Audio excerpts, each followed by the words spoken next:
Hello, I'm Dwayne Ray Cormier.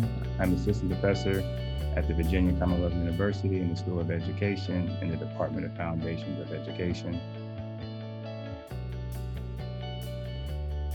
So yeah, by and large, this article is about a process that I use to develop and validate a tool intended to assess and codify educators' cultural competence. So essentially what this article talks about is that journey from inception to testing it, getting to a working prototype, and then ultimately testing it within different school-university partnerships and see if the tool had the similar effects and behaviors as it did during, prototyping and testing it, as well as the findings and the effects of the tool on participants.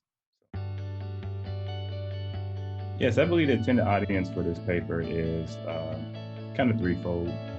I could see educational leadership and teacher education programs using this as a tool to assess and inform their students' cultural competence as they matriculate through their respective programs. I can also see this being used on a school level where an educational stakeholder, maybe a principal, assistant principal, school counselor, can use this to facilitate professional development. And then lastly, I can see a school system using this to kind of understand, cultural competence across the whole system.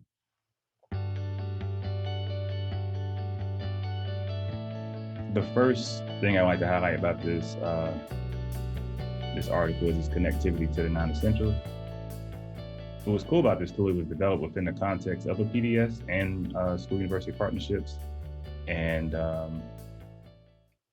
think this tool demonstrated the PDS is a great context to do team science and have essentially the end users, which was in this case pre-service teachers, be proxies to educators in general. So a lot of the development of this tool, which is read in this argument, was informed by the participants who worked with me on this project and the study.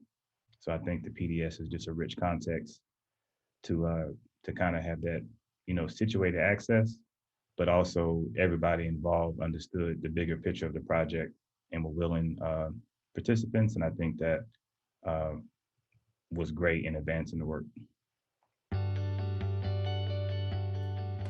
Yeah, I think the second thing I would like to highlight about this tool is a lot of time when we have novice teachers or, educators working or pre-service teachers working in schools, unfortunately,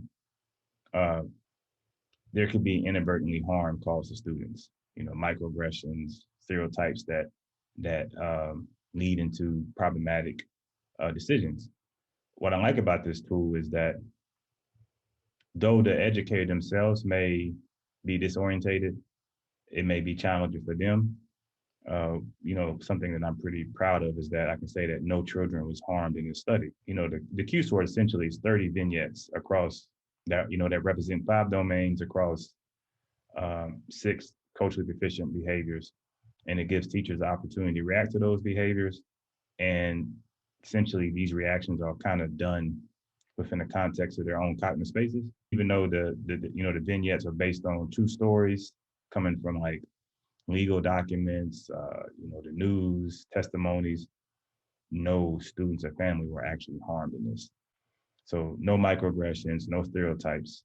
However, I think those who participate and engage with the protocol definitely see the benefit, and I think it still creates that cognitive memory so that they know how to engage with diverse student populations and families in the future based off their interaction with this tool. I think the last area I want to spotlight about this article is the future work.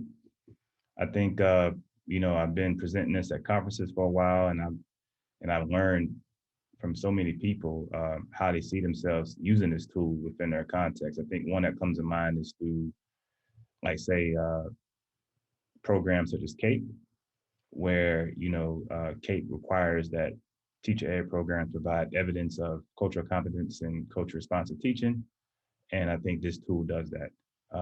Furthermore, then I have actually been working to develop this into a web-based platform to essentially increase the impact of the tool.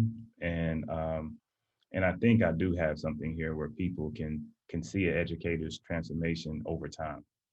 And what I hope happens from that is that as you see educators' transformation over time within a particular school community, you also see that translate into student outcomes, but also the school culture. I guess with regards to my work and connectivity to other NAPDS books and articles, I would recommend a NAPDS endorsed book exploring cultural competence in PDS, and then books such as Courageous Conversations About Race by Glenn Singleton, Robin DiAngelo's book White Fragility.